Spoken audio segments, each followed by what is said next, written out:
Maklub, netizen Malaysia sebut Anies ahli politik penunggang agama, ditulis oleh Widodo SP dari Zuar.com.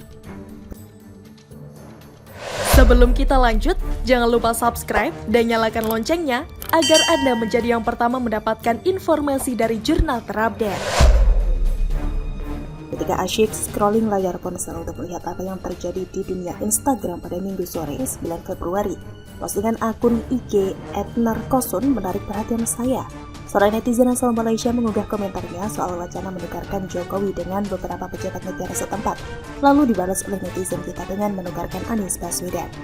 Tampaknya netizen lebih rela kalau Anies saja yang dikirim ke sana daripada Jokowi.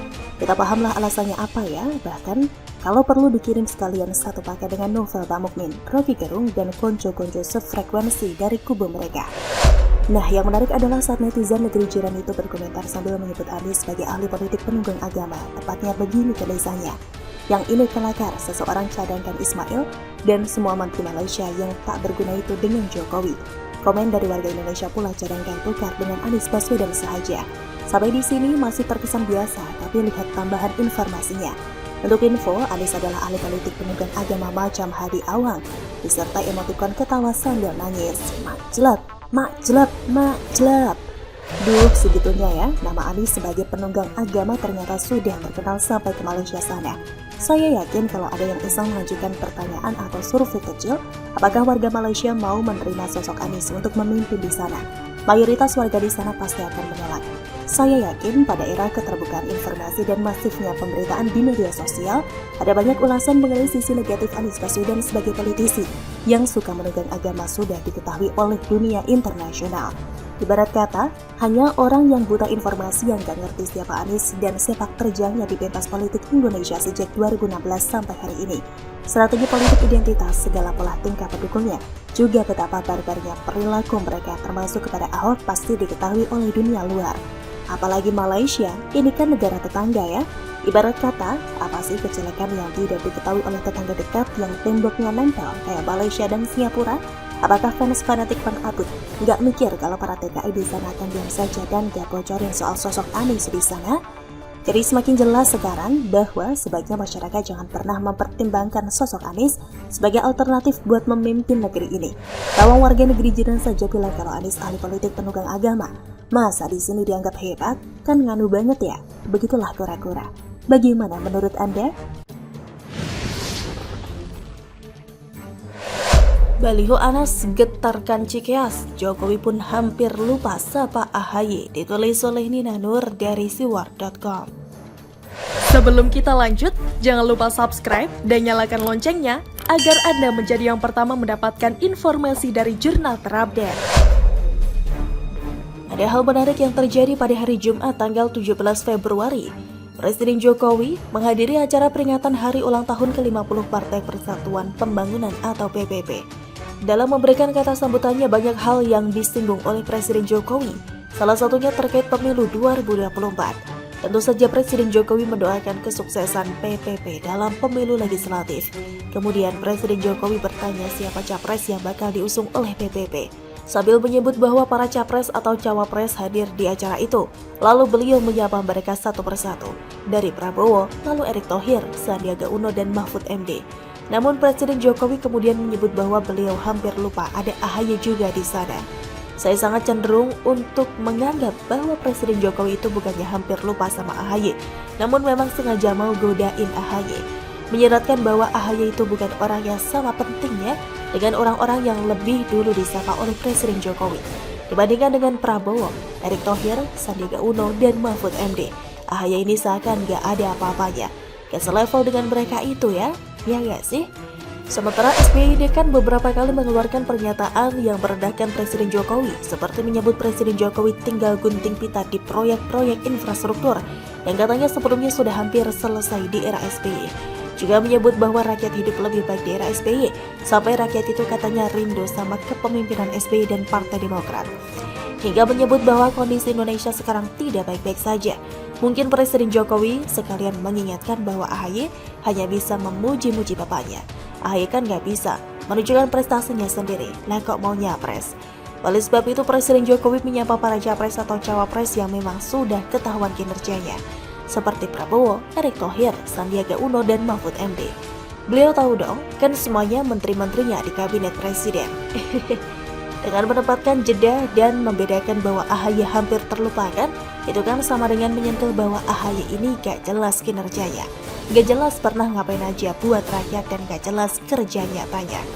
Presiden Jokowi itu selalu update loh dengan kejadian-kejadian terkait 2024.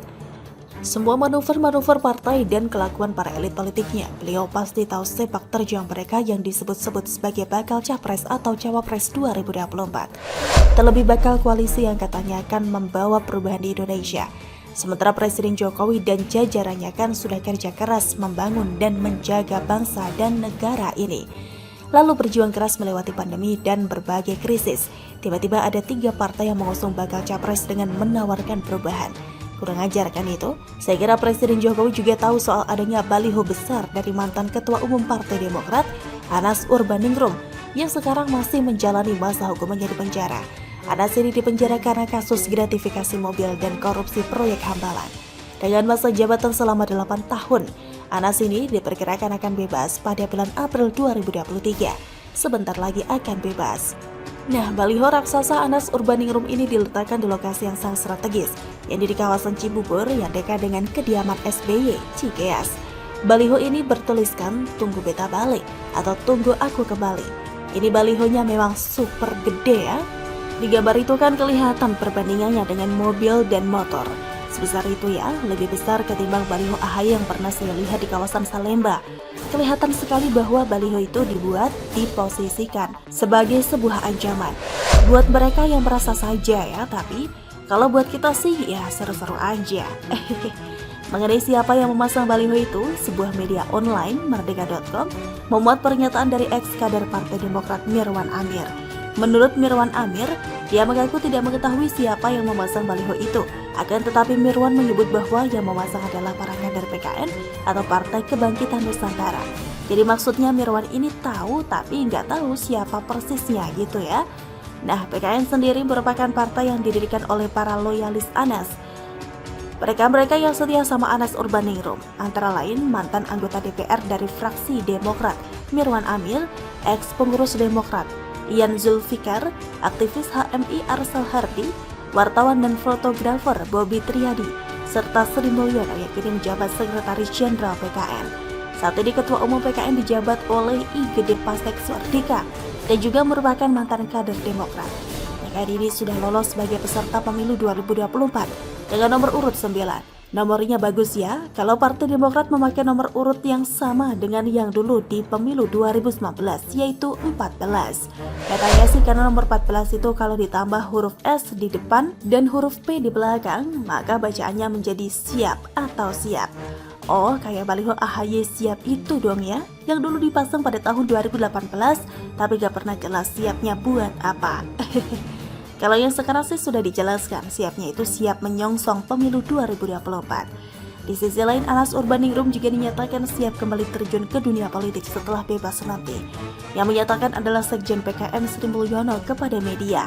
Menurut Mulyono, intervensi pemerintahan SBY terhadap KPK agar Anas segera ditetapkan sebagai tersangka dalam kasus proyek Hambalang adalah bukti penzaliman yang nyata. Bahkan kata Mulyono, patut diduga bahwa SBY telah melakukan korupsi secara terbuka, yakni meminta KPK untuk menetapkan status hukum Anas Urbaningrum. Apalagi setelah Anas ditetapkan sebagai tersangka, SBY kemudian mengambil kepemimpinan Partai Demokrat selama 8 tahun, lalu mewariskannya kepada AHY. Menurut Mulyono, selama di penjara Anas tidak pernah kesepian, karena setiap hari teman-temannya dari Sabang sampai Merauke antri mengunjunginya. Anas disebut sudah bangkit dan siap kembali terjun ke dunia politik. Wah, siap jadi saingan Partai Demokrat dan siap pula berhadapan dengan AHY dong ya. Anas memang masih sangat populer di media sosial. Misalnya di Twitter, itu followersnya mencapai lebih dari 990.000. Untuk orang yang sedang menjalani masa tahanan di penjara, di mana akun media sosial ini dikelola oleh admin, maka pencapaian jumlah followers sebesar itu cukup impresif, cukup hebat ya. Cukup untuk terus mempertahankan nama Anas di depan publik selama bertahun-tahun dirinya di penjara. Sehingga setiap ada kelakuan Partai Demokrat yang tidak disukai publik, seperti misalnya menyerang Presiden Jokowi, maka para netizen tidak lupa untuk menyertakan berita media perkataan epik Anas pada tahun 2014 silam.